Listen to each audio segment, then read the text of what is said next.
कृष्णं वंदे जगद्गुरुं हरि ओम।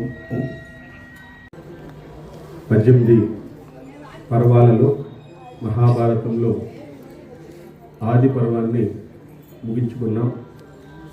దాదాపుగా 83 ఎపిసోడ్స్ వచ్చింది మనకు. అది నేను రికార్డ్ చేసినది ఒక 5-6 వేరే వాళ్ళు చెప్పిగా ఉండొచ్చు. 83 ఎపిసోడ్స్ ఉంది. మనం యూట్యూబ్లో అప్లోడ్ చేసినాము. మనం 83 వచ్చింది. 45 నిమిషాలు పోతా అన్నమాట. ఆ విధంగా వచ్చింది. మనం మళ్ళీ వినడానికి కూడా యూజ్గా ఉంటుంది మళ్ళీ. కాబట్టి మరి ఆది పర్వంలో మనం అనేక విషయాలను తెలుసుకున్నాము. మరి మహాభారతము అంటేనే ధర్మానికి అధర్మానికి విచక్షణ తెలియజేశారన్నమాట. ధర్మానికి అధర్మానికి మనకు విచక్షణ తెలియజేస్తుంది. సత్యజ్ఞానాల పరిణామాలను తెలియజేస్తుంది. సత్యము జ్ఞానము అనేటువంటిది ఉంటే వాటి పరిణామాలు ఎట్లా ఉంటాయి, ధర్మము అధర్మము యొక్క విచక్షణ తెలియజేస్తుంది. మనం ధర్మం ఎందుకు చేయాలా, అధర్మం ఎందుకు చేయకూడదు అనే విచక్షణ తెలియజేస్తుంది. ధర్మం పాటించడం వల్ల మనకు వచ్చేటువంటి లాభం ఏమిటి, అధర్మాన్ని పాటించడం వల్ల మనకు వచ్చే నష్టం ఏమిటి అనేటువంటిది మనకు మహాభారతం తెలియజేస్తుంది. కాబట్టి నా భారత సమం శాస్త్రం అంటారు. అంటే భారతానికి సమానమైన శాస్త్రమే లేదు అని చెప్తారు. సమానమైనటువంటి శాస్త్రం లేదు. ఇలాంటి గ్రంథము ఇంతకు ముందు లేదు, ఎప్పుడూ ఉన్నది. ఇది ఒకటే గ్రంథం. దీనివల్ల ఏం ఫలితం వస్తుంది అంటే మనకు పురుషార్థాలలో మోక్షమే వచ్చేస్తుంది.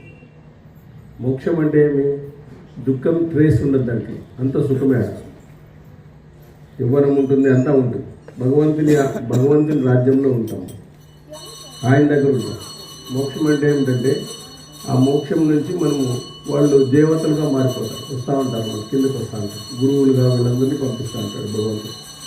అట్లా మోక్షం దుఃఖం స్పర్శే ఉండదు. మోక్షం అంటే దుఃఖం స్పర్శే ఉండదు, ట్రేస్ ఉండదు. కాబట్టి పరమ పురుషార్థం మోక్షం. నిత్యము సుఖం, నిత్యం సుఖం ఉంటుంది. సుఖం అంటే ఏమి, సు అంటే మంచి అని, కమ్ అంటే ఆత్మ అని. మరి సుఖం అంటే అట్లా అనుకోలేదు, పానీపూరీలు అవన్నీ ఉంటాయి అనుకోలేదు. సు అంటే మంచి, కమ్ అంటే ఆత్మ, అంటే ఆత్మజ్ఞానాన్ని కలిగి ఉంటామని అర్థం. మనము ఆత్మజ్ఞానాన్ని కలిగి ఉంటాము. సుఖము అంటే ఆత్మజ్ఞానం కలిగి ఉండడం. మనం సుఖము అంటే ఇల్లు ఉండడము, మంచి బెడ్లు ఉండడము, ఫర్నిచర్ ఉండడము, ఇవన్నీ అనుకుంటాం మామూలుగా. సు అంటే మంచి అని అర్థం. యాక్చువల్గా కమ్ అంటే ఆత్మ, సుఖము అంటే మంచి ఆత్మజ్ఞానాన్ని కలిగి ఉంటాం. కాబట్టి ఇక్కడ నిత్యము సుఖం ఉంటుంది. ఇప్పుడు మనము సంసారం ఎట్లుంటుందంటే దుఃఖము. ఇది ఎవరికన్నా దుఃఖమే. ఎవరు మీ ఇంట్లో ఎవరన్నా అడగండి, వాళ్ళ ఇంట్లో మీరు బాగున్నారేమో అంటే ఆడ బాగున్నాం లేక ఊరికే లేదు, ఊరికే మీరే మేలు అంటారు. మీరు బాగా రిచ్ పీపుల్ని అడగండి, అయ్యో మీరే మేలు కోసం 8 ఇంట్లు కొనుక్కున్నాము, అవి క్లీన్ చేయలేక సస్తా ఉన్నాము కూడా అంటారు. ఎలాన్నా కొనుక్కుంటుపోయాము అని.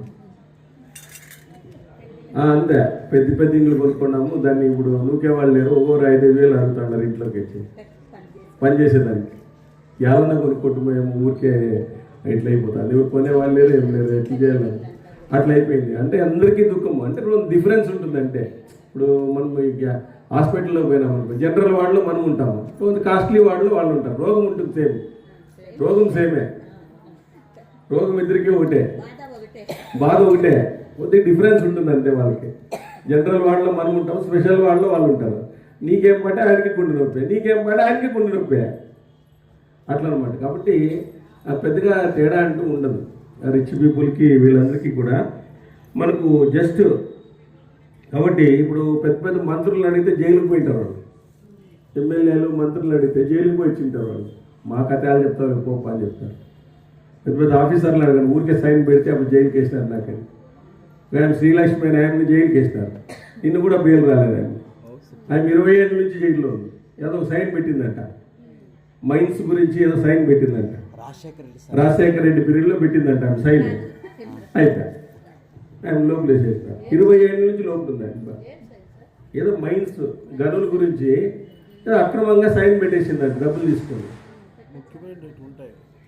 ఆయన సైన్ పెట్టకూడదు, యాక్చువల్గా అన్నీ చూసి పెట్టాలి. ఆయన సైన్ ఏదో ఒత్తిడి వచ్చేసింది, పెట్టు అని చెప్పేసి ఆయన మేము చేసింది సైన్ పెట్టేసింది. సైన్ పెడితే లోపల వేసేస్తారు ఆయన ఫస్ట్.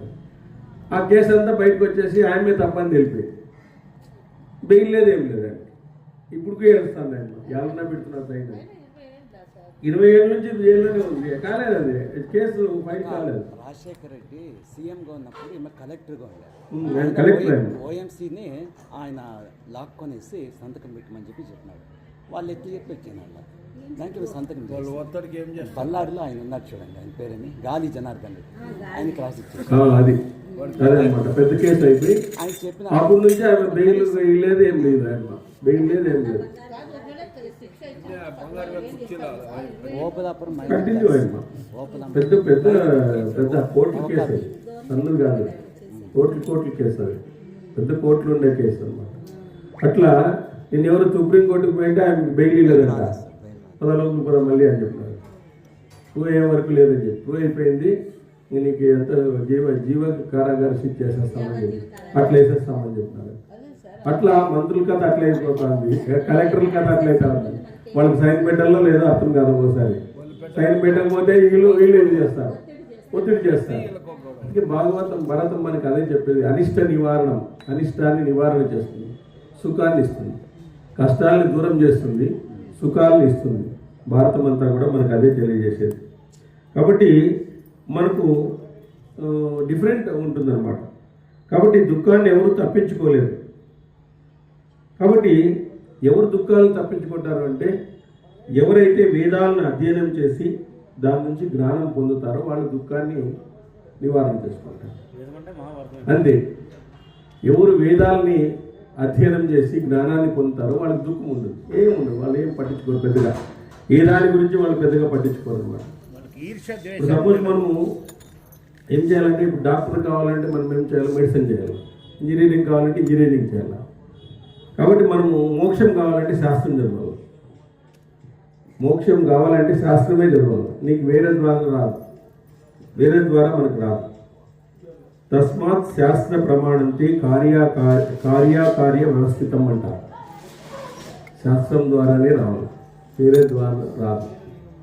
అందుకే మా రామాన్ని మంచి పని చేసినాడు, మాకు మోక్షం ఇప్పిస్తున్నాడు ఆయన.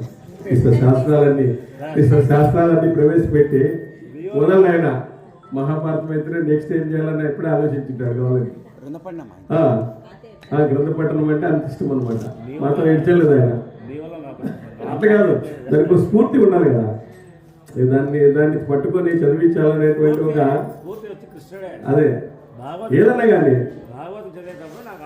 అవునవును. ఆయన అంత మేమందరూ కలిసినాం, ఎక్కడ ఉన్న వాళ్ళమో ఏదో కలిసినాం. మేము మా ఆయనకి ఫ్రెండ్ కాదు, ఎక్కడో చోట సత్సంగంలో కలిసి అంతే. రామకృష్ణ సార్ ఇంట్లో కలిసినాం ఇద్దరు అంతే. అప్పుడు పరిచయమే, పరిచయం అయినాం అంతే. మళ్ళీ లాక్కొనేసినాం అట్లా అన్నమాట. అట్లా అందరూ కలవడము ఈ కరోనా పీరియడ్లో కలవడం అనేటువంటి జరుగుతుంది. మనకు రూపజ్ఞానం రావాలంటే కళ్ళు కావాలి, రూపం గురించి తెలుసుకోవాలంటే కళ్ళు ఉండాలి. అదే శ్రవణ జ్ఞానం రావాలంటే చెవులు ఉండాలి. అదే మనము దేవుణ్ణి చూడాలంటే శాస్త్రం చదవాలి. శాస్త్రం చదువుకుంది మనకు రాదు, దేవుణ్ణి చూడలేము, ఎవరు కానీ చూడలేము. శాస్త్రం చదివితేనే వచ్చేది. సో కళ్ళు లేని వాడికి సూర్యుడు ఎట్లా కనపడ్డో, మనకు శాస్త్రం చదవని వాడికి దేవుని గురించి తెలుసుకోలేదు. దేవుడు కనపడ్డు, దేవుని గురించి వాళ్ళకి తెలిసేది కూడా లేదు. కళ్ళు లేని వాడికి ఏది కనపడదు, సూర్యుడే కనపడు. చిన్న మనుషులే కాదు, సూర్యుడు కూడా కనపడ్డు వాడు.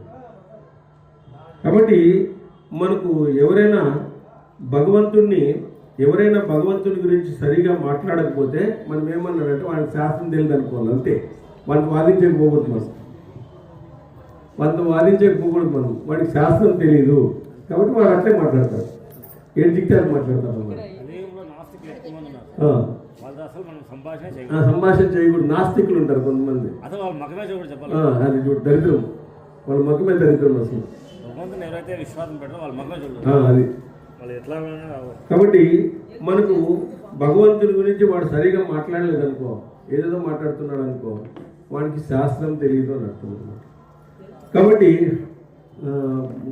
ఈయన పురంధరదాస్ అంటాడు, హరికథ శ్రవణమాడో నిరంతర అంటాడు. హరికథ శ్రవణమాడో నిరంతరం నాన్ స్టాప్గా చేయాలి, నిరంతరంగా చేయాలి. చూడండి, టీవీ నాన్ స్టాప్గా చూస్తాం మనం.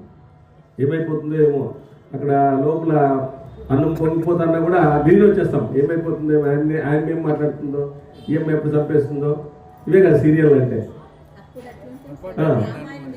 మరి నా కొడుకు మీనాక్షి నా ఇట్లా. కాబట్టి ఆ విధంగా మనము మళ్ళీ వచ్చేస్తాం అనమాట. అంత ఇష్టం అనమాట. ఒక్కోసారి ఓ పాప అంటాను, మొన్న మా అమ్మ ఛార్జింగ్ పెట్టడమనే మా అమ్మ నాకు అన్నం పెట్టడమే మానేసింది, ఛార్జింగ్ పెట్టడం మాత్రం మానేదని చెప్పు సెల్ ఫోన్లో. అప్పుడు అన్నం తినమ్మా అని చెప్తా అంటే ఇప్పుడు అట్లా అయిపోయింది. ఓ పిల్లోడు ఎవరో నిన్న డబ్బులు ఇవ్వలేదని ఛార్జింగ్కి ఆత్మహత్య చేసుకున్నాడు. రీఛార్జ్కి డబ్బులు ఇవ్వలేదని ఆత్మహత్య చేసుకున్నాడు. ఎట్లయిపోయింది మరి? ఆ జీవితం విలువ తెలియదు.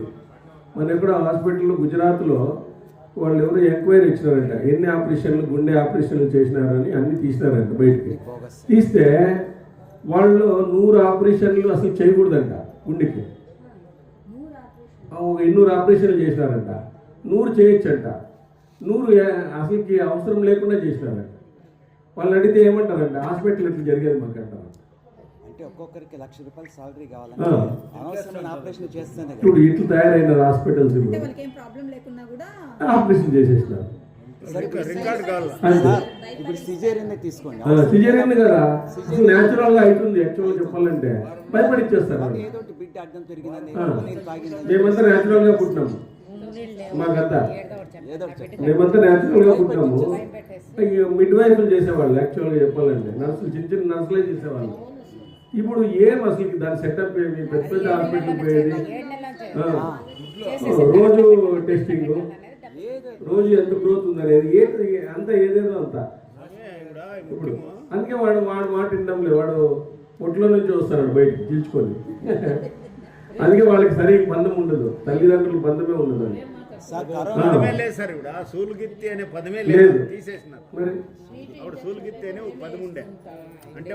కాబట్టి మనము నిరంతరము శాస్త్రం చదవడం వలన టీవీ చూడడం వల్ల చెడికి ఆనందం లభించవచ్చు. శాస్త్రం చదివేటప్పుడు ఆనందం ఉంటుంది, చదివిన తర్వాత కూడా ఆనందం ఉంటుంది, మళ్ళీ ఫలితం కూడా ఆనందంగా ఉంటుంది. ఇప్పుడు ఇన్ని 3 సంబంధాలు మనకి. టీవీ చూసినప్పుడు ఆనందంగా ఉండొచ్చు ఒకవేళ, తర్వాత మనకి ఆనందం ఉండదు. కానీ శాస్త్రం అట్లా కాదు, చదివేటప్పుడే ఆనందంగా ఉంటుంది, చదివిన తర్వాత ఒకవేళ మననం చేసుకుంటే ఆనందంగా ఉంటుంది, తర్వాత దాని ఫలితం అత్యున్నతం, దాని ఫలితం మనకి అత్యున్నతంగా ఉంటుంది. కాబట్టి చెడికాడానికి ఉపయోగపడకూడదు, శాశ్వతమైనటువంటి ఆనందాన్ని మనం అనుభవించాలి. కాబట్టి మనకు భగవంతుని కథ మనం వింటూ ఉంటే అది శ్రవణానందంగా ఉంటుంది, చాలా శ్రవణానందంగా ఉంటుంది. ఎందుకంటే మనకు టీవీ అర్థమవుతుంది కాబట్టి చూస్తాము, గ్రంథం అర్థం కాదు. కానీ మనం గ్రంథాన్ని వింటూ వింటూ వింటూ పోతే దాంట్లో మాధుర్యం అర్థమైపోతుంది, ఎవరికైనా కూడా అర్థమైంది. మీరు రామాయణం విన్నారు, తర్వాత ఇది వింటున్నారు అంటే అర్థమవుతుంది. అప్పుడు ఫస్ట్లో ఏం అర్థమైంది, అయ్యేందలే అట్లా ఉంటుంది. బట్ ఇప్పుడు వినాలా అని చెప్పేసి ఒక 5 ఉందన్నమాట. కాబట్టి భగవంతుని కథ తెలిసిందనుకోండి మనకు వినాలి. ఆయన ఎంత నిన్ను ఉండేది చెప్పండి సార్ అంటాడు, మళ్ళీ ఏం జరిగింది పాపం అంత ఇంట్రెస్ట్ అనమాట. మిస్ అయితే ఏమవుతుందో, నేను కూడా ఒకరోజు ఎప్పుడు క్లాస్ పడిందంటే అబ్బా ఈరోజు మిస్ అయిపోయినాయి, బట్ రెస్పాన్సిబిలిటీ క్లాస్ కూడా ఉండాలి కదా, ఇంకా తప్పదు అని ఉద్దేశం. అట్లా అనుకోవాలన్నమాట, అంత ఇదిగా ఉంటుంది అనమాట. కాబట్టి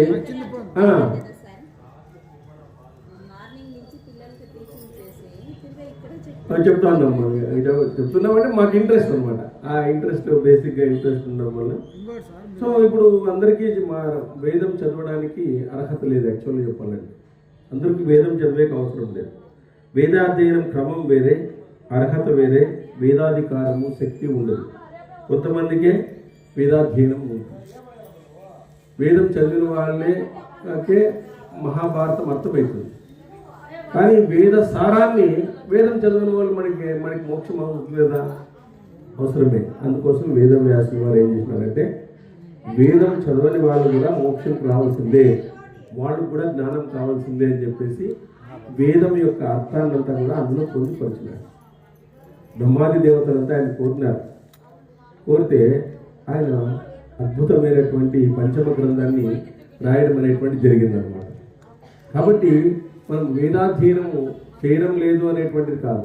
వేదాధ్యయనం చేసిన వాళ్ళు కూడా ఒక్కోసారి వేదం అర్థం కావాలి.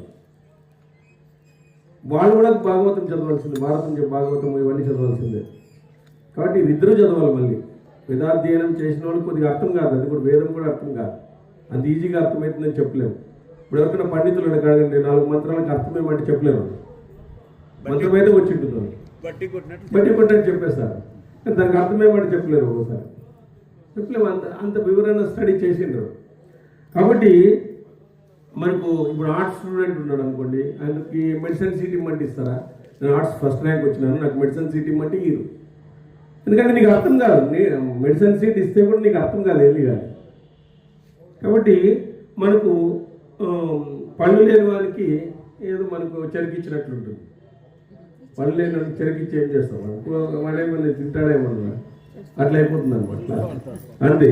సో వేదాధ్యయనము లేకుండా పోయినా మహాభారతం అనేటువంటి చదవచ్చు. ఎందుకంటే వేదవ్యాసుడు ఇచ్చినటువంటి అత్యున్నతమైనటువంటి అవకాశం అది.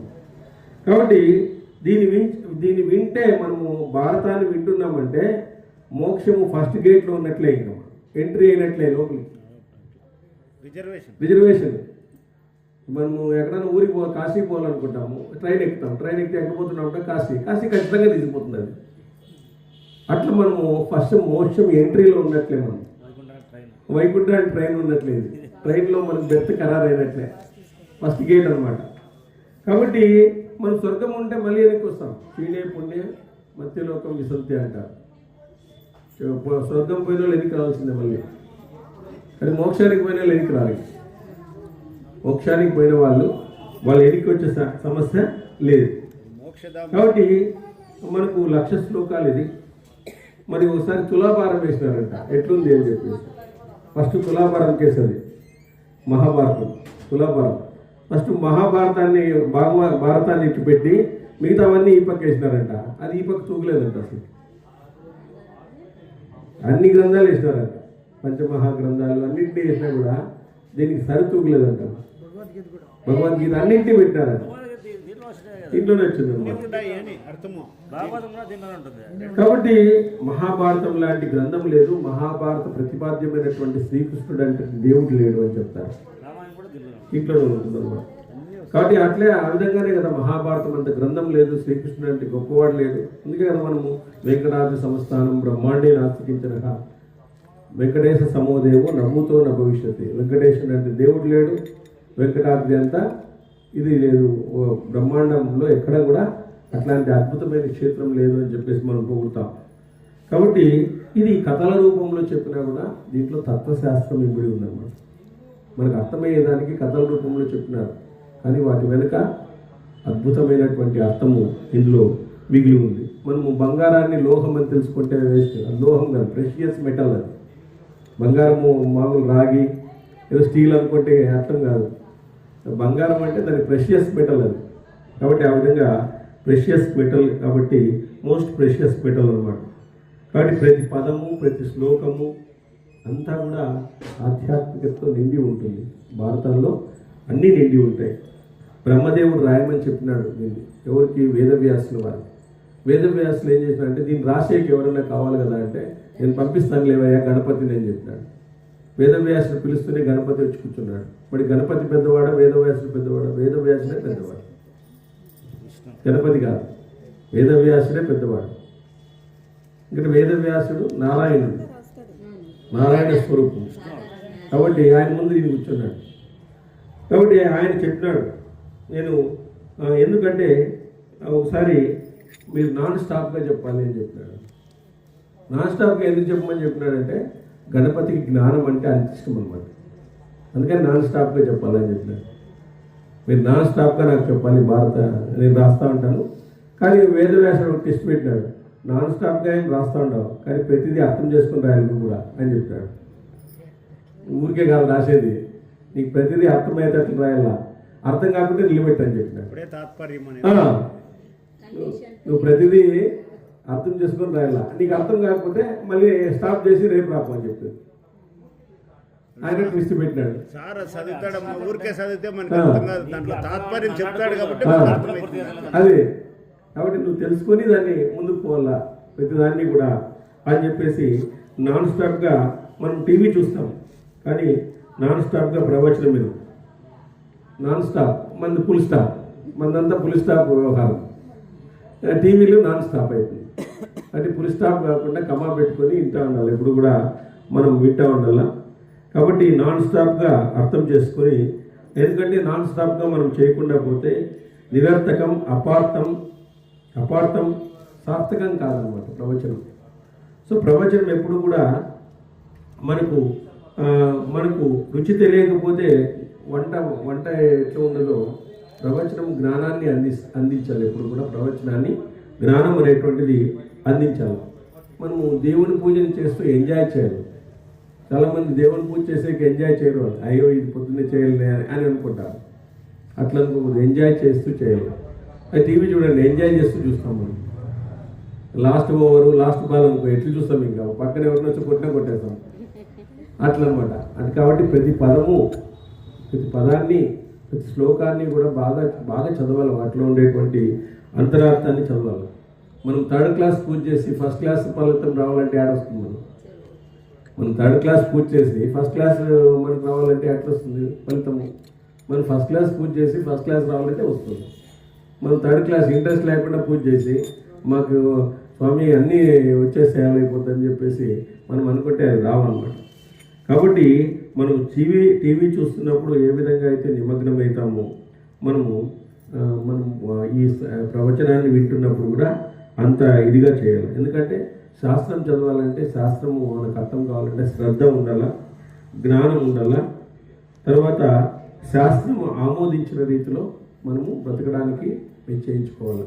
శాస్త్రం ఆమోదించిన రీతిలో మనము బ్రతకడానికి మనము ఇది చేయాలి. కాబట్టి మనము నిరంతరము హరికథా శ్రవణం చేస్తే అర్థమవుతూ ఉంటుంది. ఒకసారి జనక మహారాజు భాగవతం చెప్తున్నప్పుడు శుక్లవారు చెప్పినాడంట, ఏమయ్యా జనక మహారాజా, నీ యొక్క రాజ్యం అంతా మిథిలా నగరం అంతా కాలిపోతా ఉంది అని చెప్పినట్ట. చూస్తాం, దీన్ని టెస్ట్ చేస్తామని. దీన్ని మిథిలా నగరం అంతా కాలిపోతా ఉందంటే, స్వామి కాలిపోతే కాలిపోలే, నేను భాగవతం వినేది విడిచిపెట్టి లేసేలేదని చెప్పాను. నేను భాగవతం వినేది విడిచి లేసేలేదు, ఇంకా కాలిపోతే కాలిపోలేదు. ఏమయ్యా నీ రాజ్యం కదా కాలిపోతాయంటే దాన్ని చూసుకునే వాళ్ళు ఉండాలి స్వామి. రాజు లేకుంటే ఇన్ఛార్జ్ ఉంటాడు కదా, రాజు లేనప్పుడు ఇన్ఛార్జ్ పెడతాడు ఎవరినో ఒకరు. అట్లా ఇన్ఛార్జ్ ఉన్నాడు లేదు స్వామి, ఆయన చూసుకుంటాడులే. మళ్ళీ కొద్దిసేపు అయినా శుక్రవారం ఏం లేదు ఊరికి చెప్తా అట్లా. నాకు తెలుసు స్వామి మీరు అట్లా చెప్పింటారన్నాడు. మీరు అప్పుడప్పుడు నన్ను టెస్ట్ చేస్తారని నాకు తెలుసు ఆ విషయాలని చెప్పి అట్లుండాలన్నమాట. అంటే ఆ విధంగా భగవంతుడు వినకుండా నేను ఇక్కడి నుంచి లేచేది లేదు అంటే అతను ఏమనుకుంటాడంటే భగవంతుని కథ వినేటప్పుడు చెడు జరగదు అనేది నమ్మకం ఉంది. భగవంతుని కథ వింటున్నావంటే నీకు చెడు జరగదు ఎక్కడ, అంత కాన్ఫిడెంట్ అనమాట. భగవంతుని కథ మీద అంత కాన్ఫిడెంట్ ఉంటుంది. కాబట్టి అర్థము శ్రద్ధ, భక్తితో వినాలి, అర్థంతో వినాలి, అన్నిటితో వినాలి. ధర్మేచ అర్థేచ కామేచ మోక్షేష భరసత్సభ అంటారు. అన్నీ ఏవి రావాలన్నా కూడా, అర్థం రావాలన్నా, కామం రావాలన్నా, కోరికలు తీరాలన్నా, ఏవి తీరాలన్నా కూడా భారతం మనం బాగా వినాలి. యదేహాస్తి తదన్యాత్ర యస్నే ఆస్తి నతత్ క్వచిత్ అంటారు.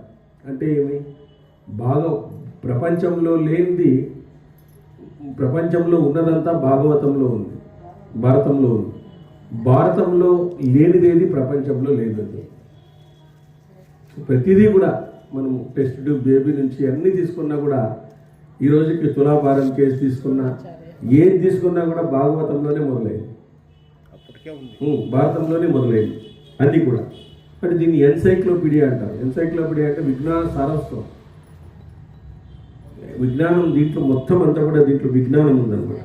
కాబట్టి మనము ఆ విధంగా చేసేటప్పుడు ఆ విధమైనటువంటి దీంట్లో ఉండాలి. ఎందుకంటే ఈ పాండవులంతా బద్రీలో పుట్టిండేది. బద్రీ అంటే మీ శ్రీమన్నారాయణ కొలువైండేది. ఈ దుర్యోధనుడు అంటే సిటీ లైఫ్, ఢిల్లీలో పుట్టిండేది వీళ్ళు సిటీ లైఫ్, హస్తినాపురంలో వీళ్ళు సిటీ లైఫ్. వీళ్ళు వాళ్ళు బద్రీలో పుట్టినారు. బద్రీ అంటే శ్రీమన్నారాయణ పారాయణ జగాది, శ్రీమన్నారాయణ పారాయణ జగ ఆయన అక్కడే ఉండేటువంటి జాగా బద్రీలో. ఈయన పుట్టిండే సిటీ లైఫ్ అంతా, ఆ సిటీ లైఫ్లో ఉన్నట్లే వాళ్ళు కలిపురుషుడు ఉన్నట్ల. వాళ్ళు దేవతలు పుట్టినారు. యమధర్మరాజు ధర్మరాజుగా పుట్టినాడు, ఇంద్రుడు అర్జునుడిగా పుట్టినాడు, వాయుదేవుడు భీముడిగా పుట్టినాడు, అశ్విని దేవతలు నకులు సహదేవులుగా, వాళ్ళంతా భగవత్ ట్రేస్. వాళ్ళు ఎవరు ఏం చేయలేరు, వీళ్ళకి తెలియలేదు అంతే. వీళ్ళు ఎవరు ఏం చేయలేరు అనే విషయం వాళ్ళకి తెలియలేదు, కురుక్షేత్రం అయ్యే వరకు తెలియలేదు వీళ్ళు. కాబట్టి వాళ్ళు సిటీ లైఫ్లో వచ్చినారు కాబట్టి అంత దొంగ వ్యవహారాలే 24 గంటలు. ఇప్పుడు నగరాలన్నీ నాశనం అయిపోయినాయి, పట్టణాలన్నీ పక్కదారి పెట్టిపోయినాయి, నగరాలన్నీ నాశనం అయిపోయినాయి. దేవుడి చింత లేదు, ఏం లేదు. మేమంతా ఎంజాయ్గా ఉన్నాం. మేము శాన్ ఫ్రాన్సిస్కోలో ఉన్నట్లుంది మాకు అనేది, అమెరికాలో ఉన్నట్లుంది అనేది. ఇప్పుడు ఏమైంది అమెరికాలో, ఏమైంది లాస్ట్కి అమెరికాలో అంతా ప్రాబ్లం అవుతుంది. ఉల్టా పల్టా అయింది అమెరికా అంతా. మా దేశం నుంచి వెళ్ళిపోండి అంటున్నారు, మాకే ఉద్యోగాలు మీకే ఇచ్చేది. ట్రంప్ వాడి అప్పులు చేసి ఎక్కువైపోయింది, అమెరికా అప్పులు ఎక్కువైపోయి చాలా ప్రాబ్లం అయిపోయింది. అమెరికాలో ఉండే భారతీయులు కూడా వెనక్కి వస్తుంటారు చాలామంది లాస్ట్కి. సో అట్లా తయారవుతారు. కాబట్టి అదే అంత కాదు, అంటే నగరాల్లో అంత ఇది లేదు, వాళ్ళ లైఫ్ వాళ్ళకి అయిపోయి ఉంటుంది.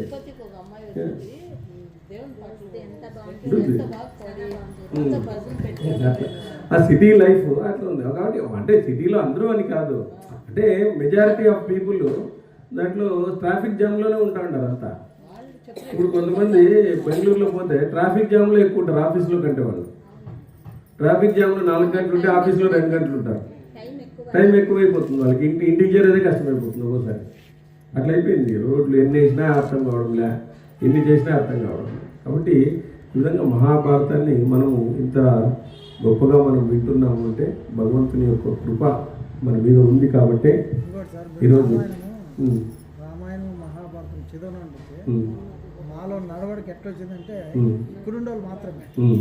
అక్కలు చెప్తుంటే టీవీ చాలా కట్ అయిపోయింది, 90% కట్ అయిపోయింది. అసలు నేను చూడొచ్చు మరి నడవడికలో చేంజ్ చేసి సార్ మగళ్ళు ఎట్లా ఉండి కనీసము వీళ్ళంతా అసలు ఎంత ఇన్వాల్వ్ అయిపోయి మిమ్మల్ని చూస్తే మాకు బాగా ఆనందం అవుతుంది. ఎందుకంటే ఫస్ట్ నుంచి ఎంతమంది వచ్చి బాగా వింటున్నారంటే మేము రావడం మీకోసమే. ఇంకా అది కరెక్ట్, అది అన్నీ కలిసినాయి.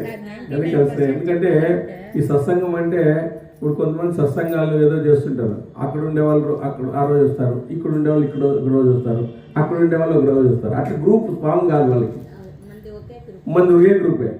అడిషన్ లేవు, ఎమిషన్స్ లేవు. అడిషన్ ఎవరు లేరు, ఎమిషన్స్ ఎవరు పోయేవాళ్ళు లేరు.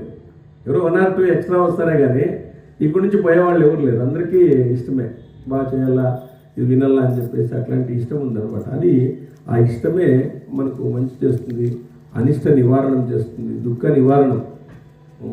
2 faces of the same coin అంటారు కదా, అట్లా అనిష్ట నివారణము చేస్తుంది, మనకు సుఖాన్ని కూడా ఇస్తుంది అనమాట. రెండింటినీ కూడా మనకి ఇవ్వడం అనేటువంటి జరుగుతుంది. మొన్న ఈడ వినేసి గేట్ దాటుకొని పోతేనే ఏం తల్ల పెట్టుకొని పోయేదా పాయింట్ వచ్చాయి, కానీ ఈడ నడవడికి చేంజ్ చేసి మరి. సో ఆ విధంగా మనము ఆది పర్వాన్ని అనేక అంశాలని తెలుసుకున్నాం. పొద్దున రామంజీ దాని మీద ఒక చిన్న కవిత కథనం కూడా రాసినాడు, ఏమేమి తెలుసుకున్నామని చెప్పేసి చాలా బాగా రాసినాడు. అన్ని విషయాల్ని దాంట్లో కూలంకుషంగా ఏ ఘట్టాలను మనము రాసినారు అనేటువంటి విషయాన్ని బాగా మనకు అబ్జర్వ్ చేసి నీట్గా పెట్టిన నేను కూడా చదివినాను. కాబట్టి అట్లాంటి మనము చదువుతూ ఉంటే మనకు ఒకసారి సింహావలోకనం అవుతుంది అంతా కూడా మనం ఏం చదువుకున్నామని చెప్పేసి. అందువలన 2nd chapter ఈరోజు సభాపర్వాన్ని చెప్పుకుందాం. నారాయణం నమస్కృత్య నరం చైవ నరోత్తం దేవీం సరస్వతిం వ్యాసం తతో జయముదీరయే. మామూలుగా అంతర్యామిగా ఉండేటువంటి నారాయణ స్వరూపుడైన శ్రీకృష్ణునికి, అతని స్నేహితుడు మానవుల్లో శ్రేష్ఠుడైనటువంటి అర్జునునికి, సరస్వతీదేవికి, వేదవ్యాస మహర్షికి నమస్కరిస్తూ జయం అనే పేరుతో, అంటే మహాభారతాన్ని జయం అని కూడా అంటారు, జయం అని కూడా పేరుంది దీనికి, పంచమ వేదం అని పేరుంది, జయం అనేటువంటి పేరు కూడా ఉంది. కాబట్టి ఈ విధంగా అంటారు. తతో బ్రవీన్ మాయ పార్త వాసుదేవస్య సంహితౌ ప్రాంజలి శుక్లాయ వాచ పూజాయిత్వ పునః పునః అంటారు. జనమేజయ కాండవ దహన సమయంలో రక్షించబడిన మాయాదానవులు శ్రీకృష్ణ పరమాత్మ దగ్గరకు వచ్చి నమస్కరించి అర్జునుని పరాక్రమాన్ని ప్రశంసిస్తూ మధురైన మాటలను ఇలా చెప్తున్నాడు. మయుడు అన్నాడు, మయుడు అర్జునుడితో చెప్తున్నాడు ఏమని అంటే, కుంతి కుమార, ఈ వాసుదేవుడు అగ్నిదేవుడు నా విషయంలో ఎంతో కోపంగా ఉన్నప్పటికీ నీకు నా మీద అపారమైన దయ ఉండడం వలన నన్ను ఆనాడు రక్షించినావు. కాబట్టి నీకు ప్రత్యుపకారం చేయాలనుంది.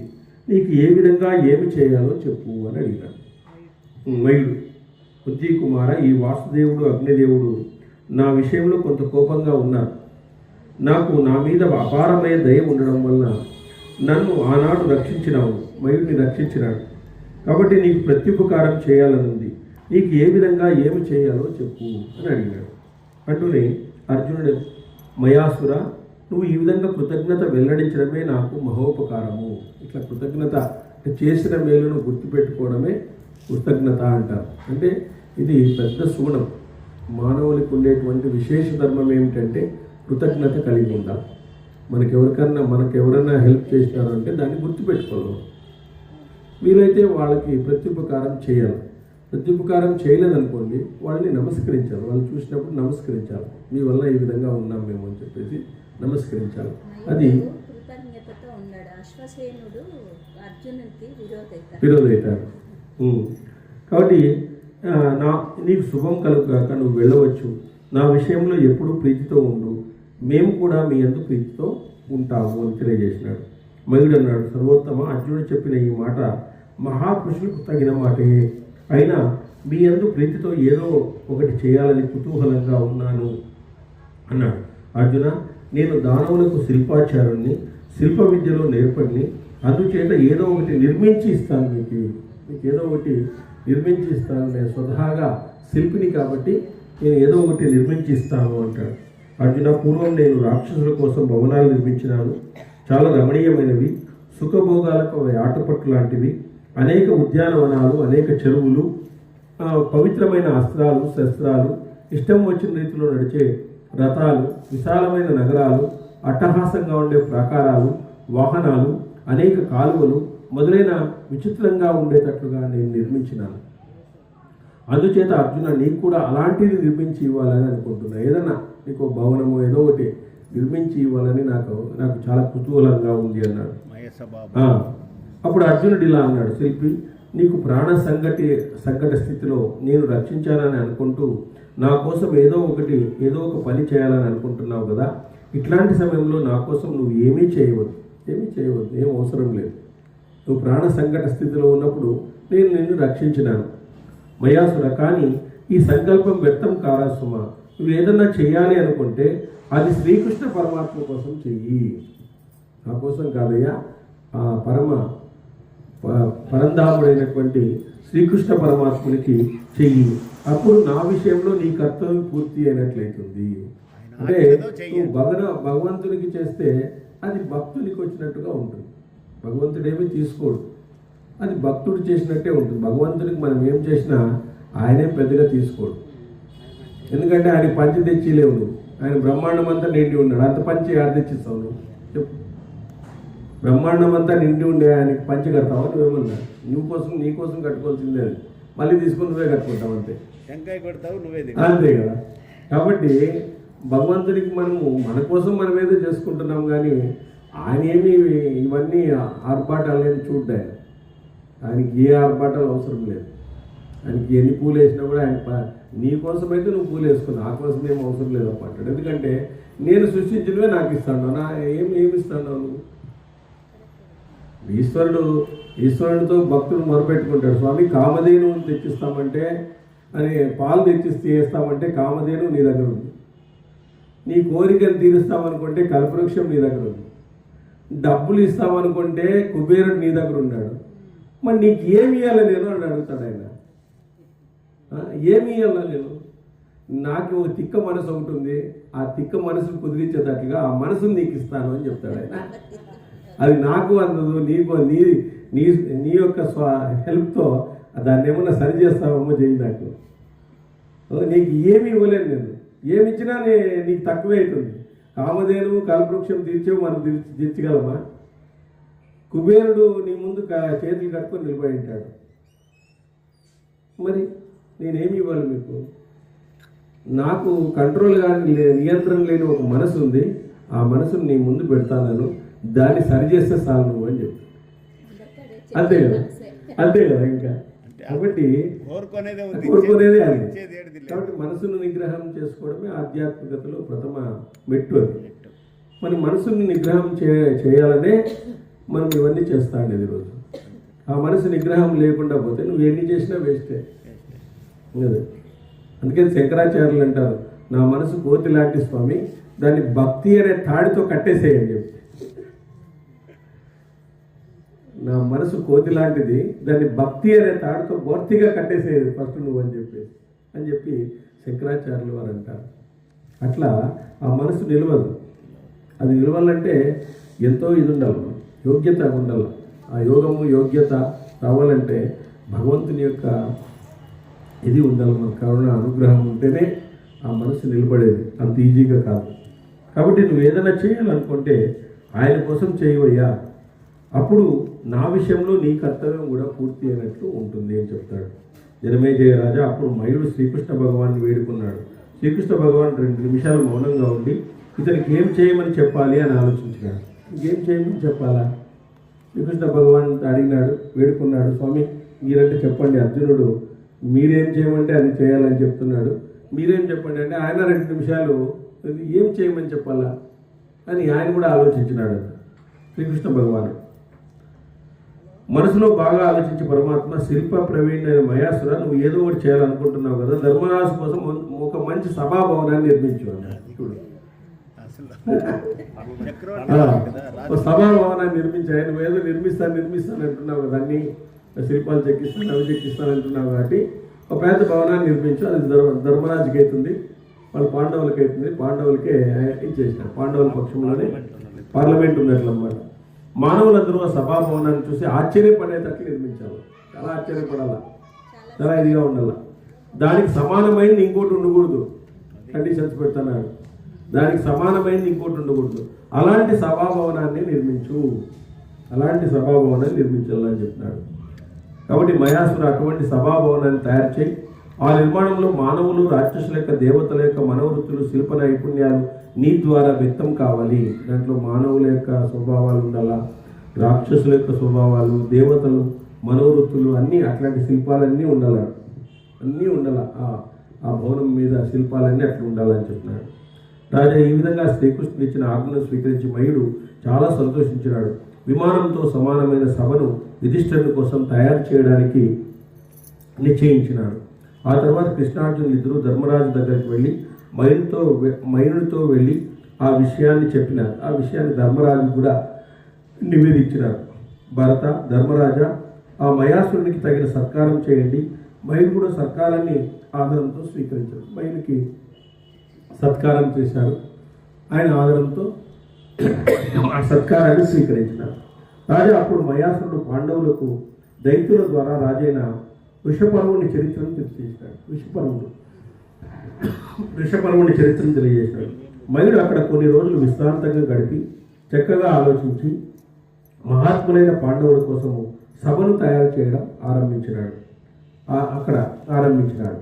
మహాత్ముడైన శ్రీకృష్ణుని అభిమతానికి కుంతీపుత్రుని కోరిక అనుగుణంగా ఒక శుభముహూర్తంలో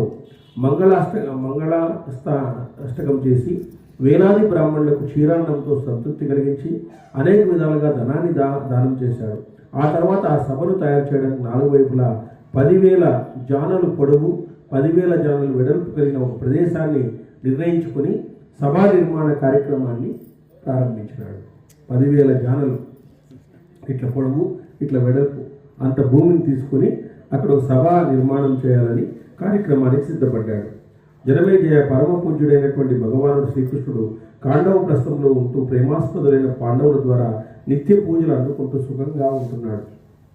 కొన్ని రోజుల తర్వాత తన తండ్రిని దర్శించాలనే కుతూహలం కలిగి విశాలలోచనుడైన పరమాత్మ ధర్మరాజు దగ్గర, కుంతి దగ్గర అనుమతి తీసుకుని ద్వారకా నగరానికి వెళ్ళాడు. జగద్వంతుడైన శ్రీకృష్ణ పరమాత్మ మేనత్త కుంతి పాదాల దగ్గర శిరస్సు వంచి నమస్కరించినాడు. అతని శిరస్సు అంగరించి ఆమె హక్కున చేర్చుకున్నది. తరువాత శోభిత విజాజుడైనటువంటి ఋషికేశుడు తన చెల్లెలైన సుభద్రను కలుసుకున్నాడు. ఋషికేశుడు అంటే కృష్ణుడు. ఆమె దగ్గర వెళ్ళాక శ్రీకృష్ణుడు ప్రీతితో ఆనంద బాష్పాలు వచ్చినాయి. భద్రబాకిని ఇష్టురాలైనటువంటి సుభద్రతో భగవంతుడు ప్రయోజనకారి హితకరమైన పొందిక మాటలతో తన ద్వారకా నగర ప్రయాణాన్ని గురించి తెలియజేశాడు. ఆమె కలుసుకున్నాడు. ఇట్లా ద్వారకకు వెళుతున్నానని చెప్పేసి ప్రయాణ విషయాలను వివరాలను చెప్పినాడు. సుభద్ర కూడా తన సోదరుని సగౌరవంగా పూజించి శిరస్సుతో నమస్కరించి తన తల్లిదండ్రులు బంధువులు మొదలగు వాడిని అడిగినానని తెలియచేయండి అని చెప్పేసి చెప్పింది. సోదరి సుభద్రను సంతోషపరిచి తన ప్రయాణానికి సమ్మతి పొంది వృష్టివంశ కుల భూషణులైనటువంటి జనార్దనుడు ఆ తర్వాత దౌమ్య మహాముషిని కలుపుకున్నాడు. ద్రౌపదిని కూడా కలిసినాడు. వాళ్ళ బ్రాహ్మణ పాండవుల యొక్క రాజపురోహితుడైనటువంటి దౌమ్య మహర్షిని కూడా ఆయన కలుసుకున్నాడు శ్రీకృష్ణ భగవానుడు. పురుషోత్తమైన శ్రీకృష్ణుడు యథోచితంగా దౌమ్య మహర్షికి నమస్కారం చేసినాడు. ద్రౌపదికి స్వాంతర వాక్యాలు పలికినాడు. ఆమె దగ్గర నుంచి తన గమనానికి సమ్మతం పొందినాడు. తర్వాత అర్జున్ దగ్గర మిగిలిన పాండవుల దగ్గరకు వెళ్ళాడు. పాండవుల 5గురితో కూడిన శ్రీకృష్ణుడు దేవతలతో కూడిన ఇంద్రులాగా ప్రకాశించినాడు. గరుడధ్వజుడైన పరమాత్మ యాత్ర కాలానికి తగిన సముచిత కార్యాలు చేయదలిచి పవిత్ర స్నానం చేసి తన ఆభరణాలను ధరించినాడు. యదుశ్రేష్ఠుడైన పరమాత్మ పుష్పహారాలతో చందనా తాంబూలాలతో జప నమస్కారాలతో దేవ బ్రాహ్మణులకు అర్చన చేశాడు. ఈ విధంగా పురుషోత్తముడైన ఆ యదుపుంగవుడు ప్రయాణ సందర్భంగా చేయవలసిన అన్ని పనులను పూర్తి చేసుకుని రాజభవనం వెలుపలకు వచ్చినాడు. అక్కడి నుంచి బయటకు వచ్చినాడు. ఆ సమయంలో బ్రాహ్మణులు స్వస్తి వాక్యాలు పలికినారు. పరమాత్ముడు ఆ బ్రాహ్మణులకు పెరుగుతో ఉన్న పాత్రను, అక్షతలను, ఫలాలను వాటితో కొంత ధనాన్ని ఇచ్చి ప్రదక్షిణ చేసినారు. ఆయనకి శ్రీకృష్ణునికి పిదప గరుడధ్వజంతో కూడి గదా, చక్రము, ఖడ్గము, విల్లు మొదలైన ఆయుధాలు అమర్చబడి సుగ్రీవ మేఘ పుష్ప వలకారాలు అనే గుర్రాలను కూర్చబడిన బంగారు రథాన్ని ఎక్కి శుభ నక్షత్రంలో శుభతిథిలో శుభ ప్రయాణం గావించినాడు. ఎంత ప్రోటోకాల్ వచ్చింది చూడండి. అందరితో పోయి అందరికీ నమస్కరించి అందరి యొక్క ఆశీస్సులు పొంది అందరి యొక్క దీవెనలు పొంది అందరికీ స్వాంతన వచనాలు చెప్పి ఆ విధంగా బ్రాహ్మణులకు వీళ్ళందరికీ కూడా మంచి స్వాంతన వచనాలు పలికి ఈ విధంగా వెళ్ళారు. ఆ సమయంలో సారథుడు ఉత్తముడు అయినటువంటి దారుణికుని స్థానంలో ధర్మరాజు కూర్చోండి ప్రేమపూర్వకంగా భగవంతునితో కొంత దూరం వెళ్ళాడు. ఈ ధర్మరాజు ఈ రథసారథిని పక్కకు రప్పించి ఆయన కూర్చున్నాడండి. కొంత అంతవరకు వస్తాను నేను కూడా అని చెప్పేసి శ్రీకృష్ణుడు జతలో వస్తున్నాడు. కురురాజైన యుధిష్ఠిరుడు సారథిగా ఉండి పగ్గాల చేతిలో తీసుకున్నాడు. మహానుభావుడైన అర్జునుడు రథంపై కూర్చున్నాడు. వీళ్ళు కూడా కూర్చున్నారు. బంగారు దండంతో ప్రకాశిస్తున్న చందని వింజామరలతో ఆ భగవంతునికి వీస్తూ ఉన్నాడంట అర్జునుడు. వింజామర తీసుకుని వీస్తూ ధర్మరాజు రథసారథిగా ముందుకు పోతున్నారంట వీళ్ళు. అదేవిధంగా నకుల సహదేవులు కూడా బలార్జున భీముడు ఋత్వికులు పురజనులందరూ రథం వైపు నడిచి వస్తున్నారంట. ఆయన అక్కడి వరకు డ్రాప్ చేసేదాన్ని, సెండ్ ఆఫ్ ఇచ్చేదానికి. అట్లా వేగంగా ఆ రథంలో శాఖన ధనస్సును ధరించిన శ్రీకృష్ణునిపై దివ్య పూలహారాలు మెరుపులతో సమానంగా బంగారు జాయితో ప్రసంగిస్తున్న ఛత్రం ఉన్నది. ఆ ఛత్రదండం వజ్ర వైడూర్యాలతో ప్రకాశిస్తున్నది. నకుల సహదేవులు ఇద్దరు రథం మీద కూర్చొని వింజామరలు వీర్చు పరమాత్మని సేవిస్తున్నారు. ప్రియ శిష్యులతో కూడిన గురువులాగా పరమాత్ముడు వారి మధ్య ప్రకాశిస్తున్నాడు. వాళ్ళందరూ అక్కడ సేవ చేస్తున్నారు. భగవంతునికి సేవ చేస్తుంటే ఈయన పెద్ద గురువులాగా ఈయన అందరినీ దీవెనలు అందుకొని ఆ విధంగా కూర్చున్నాడట పరమాత్ముడు. శ్రీకృష్ణుడు అర్జునుడి ప్రేమతో గట్టిగా ఆలింగనం చేసుకున్నాడు. హృదయపూర్వకంగా వీడ్కోలుకు అనుమతించినాడు. భగవానుడు యుధిష్ఠిరుడు చరణ స్పర్శ చేసినాడు. బ్రాహ్మణుడు కవలలను తన కౌగిట్లోకి తీసుకున్నాడు. నకుల సహదేవులు ఇద్దరూ ఆయనకి పాదాభివందనం చేసినారు. వాళ్ళందరూ కూడా ఆలింగనం చేసుకున్నారు. ఒకరు కరస్పర్శ చేసినారు, ఒకరు ఆశీర్వాదం తీసుకున్నారు. శ్రీకృష్ణుడి యొక్క ఆశీర్వాదం తీసుకుని జనమేజయ శత్రుంజయుడైనటువంటి శ్రీకృష్ణుడు 2 క్రోన్ల దూరం వెళ్ళాక యుధిష్ఠిరుడి అనుమతి తీసుకుని వారి వెనుకకు వచ్చేసినారు. అందరూ వెనుకకు వచ్చేసినారు. ఇంకా చందాపిచ్చేసి ధర్మరాజు పాదాలను ధర్మవిధుడు అయినటువంటి శ్రీకృష్ణుడు పట్టుకున్నాడు. ధర్మరాజు పాదాలను ధర్మవిధుడైన శ్రీకృష్ణుడు పట్టుకున్నాడు. యుధిష్ఠిరుడు ఆ పరమాత్మను లేవదీసి శిరస్సు మోసుకొని 2 చేతులు పట్టుకొని వెళ్ళిరాండి అని అనుమతించినాడు. ధర్మరాజుకు నమస్కరించినాడు. శ్రీకృష్ణుడు వయసులో పెద్దవాడు కాబట్టి పిమ్మట పరమాత్మ వారితో మరలా వస్తానని చెప్పి పాదచారులుగా వస్తున్న నగరవాసులను పాండవులను ప్రేమానురాగాలతో నివారించి ఇంద్రుడు అమరావతికి వెళ్ళినట్లుగా ద్వారకా నగరాన్ని చేరుకున్నాడు.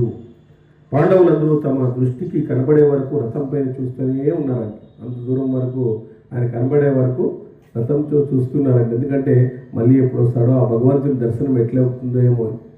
అయోధ్యలో కూడా శ్రీరాముడు పోతున్నప్పుడు కొన్ని వేల మంది ఆయన చూస్తున్నారంట. ఇట్లా తిరుగుతాడేమో ఓసారి చూస్తాము ఆయన్ని అని చెప్పేసి. మనం సినిమా యాక్టర్లు చూస్తాము, వీళ్ళు చూడము. వాళ్ళ వెనకాడికి పోతాము, ఎక్కడో వచ్చేటి కాలు దిగి పడిపోతాం అంతే లాస్ట్కి. చనిపోయినారు.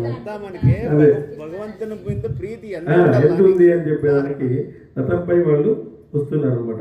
శ్రీకృష్ణ భగవానుడు పై అత్యంత ప్రేమతో వారి మనసులు శ్రీకృష్ణుని పాటుతో వెళ్ళిపోయినాయి. ఇంతవరకు కేశవుని దర్శించిన వారి తృప్తి కలగలేదు. ఇంత కలగలేదు, వారిని చూస్తుంటేనే ఇంకా చూడాలని అనిపిస్తూ ఉందంట వాళ్ళకి. నయనాభిరాముడైనటువంటి భగవంతుడు శ్రీకృష్ణుని ఎంత చూసినా తనివి తీరదు. రథం అదృశ్యమయ్యే వరకు దర్శనం చేసుకున్నారంట వాళ్ళు. రథము కనబడకుండా పోయే వరకు అదృశ్యమయ్యే వరకు పాండవులు వారు మరలినారు, కానీ వారి మనసులు పరమాత్మ వెంటనే ఉన్నాయి. మా శ్రీకృష్ణుడు ఉంటే ఎంత బాగుండేది, ఆయన ఎన్నో విషయాలు చెప్పేటువంటి వాడు, మిస్ అయిపోయినాం ఈరోజు అని చెప్పేసి వాళ్ళు మనసులో అనుకుంటానే ఉన్నారంట. పరమశ్రేష్ఠుడైనటువంటి ధర్మరాజు తమ నగరానికి సోదరులతో చేరుకున్నాడు. అక్కడ భగవానుడు త్వరితగతిన ద్వారక చేరుకున్నాడు. స్వాంతత వంశీయుడు వీరుడైన సాత్వికి రథంపై శ్రీకృష్ణుడు వెనక వస్తుండగా దార్శనికుడు సారథిగా రథాన్ని నడుపుతుంటే వీరిద్దరి మధ్య దేవకీ నందులు గరుక్కుమంతుని వలె ప్రకాశిస్తూ, ఇద్దరు సాత్వికి ఇంకా దారుకుడు అనేటువంటి సారథి, ఇద్దరు సారథులు, ఇద్దరు వాళ్ళిద్దరి మధ్యలో ఈయన ఎట్లున్నాడంటే గరుక్కుమంతుడిలాగా ఉన్నాడంట. ఇವರು మన శ్రీకృష్ణ భగవాన్ మహారాజా వైశంపాయన మహారాజా మర్యాద అతిక్రమించిన ధర్మరాజు తన సోదరులతో స్నేహితులతో ఉత్తమ నగరమైన ఇంద్రప్రస్థాన్ని చేరినాడు. రాజా ధర్మనందనుడు తన హితులను తమ్ములను పుత్రులను స్నేహితులందరినీ వీడ్కోలపి రాజభవనంలో ద్రౌపదితో కూర్చుండి ఆనందంగా గడిపాడు. ఇక్కడ కేశవుడు కూడా సంతోషంగా ద్వారకాపురిని ప్రవేశించినాడు. ఉగ్రసేనుడు మొదలైన యాదవ శ్రేష్ఠులందరూ కూడా శ్రీకృష్ణునికి స్వాగతం పలికినారు. అక్కడ కమలనయుడైన శ్రీకృష్ణుడు ఉగ్రసేన మహారాజుకు ముదుసలి అయిన తండ్రి అయిన వాసుదేవునికి కీర్తిరాలిన తల్లికి నమస్కరించినాడు. పిమ్మట జనార్దనుడు ప్రద్యుమ్నుని, సాంబుని, నిరటుని, చారు శ్రేష్ఠుణ్ణి, గరుణ్ణి, అనిరుద్ధుణ్ణి, బాణును మొదలగు కుమారులందరినీ స్నేహపూర్వకంగా ఆలింగనం చేసుకుని తర్వాత తన పెద్దల అనుమతి పొంది రుక్మిణీ భవనంలోకి ప్రవేశించాడు. అక్కడ మహానుభావుడైన మయుడు కూడా ధర్మరాజు కోసం శాస్త్రోక్తంగా సకల రత్నాలతో ప్రకాశించే సభాభవనాన్ని తయారు చేసినాడు. మయుడు కూడా ఆయన కోసం ఒక భవనాన్ని తయారు చేసినాడంట. అక్కడ ద్వారకా నగరంలో మయుడు కూడా అక్కడ తయారు చేసినాడంట. ఈ విధంగా శ్రీకృష్ణ భగవాను వాళ్ళు విడిచి వీళ్ళు ఇక్కడ వాళ్ళు అక్కడ చేరుకొని వాళ్ళు ఉన్నారు. మరి రేపు అనేటువంటి మయుడు భీమార్జునులకు గతశంకాలు ఇచ్చి సభను నిర్మించుట అనేటువంటిది రేపు తెలుసుకున్నాం. అదక్షర పద ప్రశ్న మాత్ర అయినందుకు సత్సర్యం సంహిత దేవ నారాయణ నమోస్తే.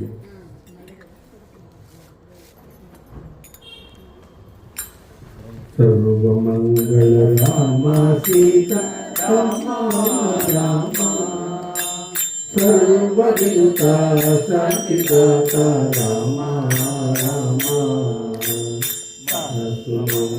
మాయా బాహు రామ రామ మనస్సులోని మాయకు రామ రామ సర్వమంగళ రామ సీత రామ రామ సర్వవిత శాంతిదాత రామ రామ భేద బుద్ధి మాపి నాలో నిలుపుమాని జ్ఞాన సిద్ధి రామ రామ సర్వమంగళ రామ సీతారామ రామ సర్వవిఘ్న శాంతిదాత రామ రామ మక్రోధ లోభ మోహ పాశాంకుల కావుమయ్యా రామ రామ సర్వమంగళ రామ సీతారామ రామ సర్వవిఘ్న శాంతిదాత రామ రామ ఏకశిలాపురవాస సీతారామ రామ లోకేశ పురూప విలాస కోదండ రామ లోకేశ పురూప విలాస కోదండ రామ సర్వమంగళ రామ సీతారామ రామ సర్వవిఘ్న శాంతిదాత రామ రామ రామకృష్ణ గోవింద నారాయణ రామకృష్ణ గోవింద నారాయణ ప్రేమించు పాలించు నారాయణ ప్రేమించు పాలించు నారాయణ రామకృష్ణ గోవింద నారాయణ రామకృష్ణ గోవింద నారాయణ నారాయణ హరి నారాయణ నారాయణ హరి నారాయణ నారాయణ హరి నారాయణ వేద పారాయణ శ్రీమన్నారాయణ హరి హరి నారాయణ శ్రీయకాంతాయ కళ్యాణ నిలయే హృదయేతినా శ్రీ వెంకట నివాసాయ శ్రీనివాసాయ మంగళము నిత్యాయ నిరవధ్యాయ సత్యానంద సర్వాక్షరాత్మనే శ్రీమద్వేంకటేశాయ మంగళం. సర్వాక్షరాత్మనే శ్రీమద్వేంకటేశాయ